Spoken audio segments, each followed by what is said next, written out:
لو فاكرة ان الغسول اخره ينظف البشرة بس تبقي غلطانة، لان غسول ارتاس ريسيرفوار للبشرة الجافة هيغير رأيك ده خالص، لانك هتحسي بجد انه بيطبطب على بشرتك، بالذات لو بشرتك جافة جدا او حساسة. يعني تخيلي لو ينفع تغسلي وشك بماسك مرطب.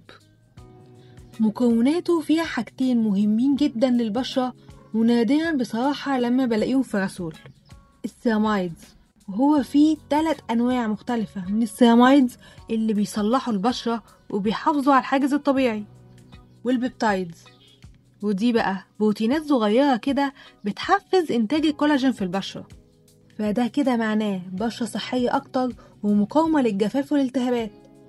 الميزة الكبيرة للغسول إنه بيعمل رغوة خفيفة وناعمة قوي، بتشيل الدهون الزيادة من على البشرة وبواقي المكياج أو أي تراب من غير ما تنشف البشرة أو يخليها مشدودة. والرغوة نفسها مختلفة جدا عن أي غسول رغوي تاني أنا جربته، لأنها مش مجرد رغوة، لا انت فعلا بتحسي إنها مليانة مكونات وناعمة وبترطب قوي.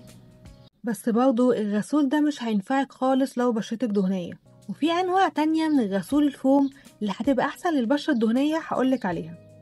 الغسول حجمه 180 ملي. قوليلي في الكومنتات ايه أكتر غسول حبيتيه لبشرتك، ولو حبيتي تشتريه من موقع الشركة نفسها بخصم فهتلاقي اللينك في الديسكريبشن تحت. وما تنسيش تستخدمي كود الخصم الحصري اللي هخدتهولك من الشركة.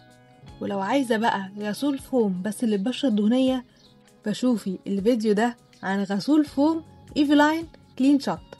ولحد ما اشوفك الفيديو الجاي خلي بالك من بشرتك.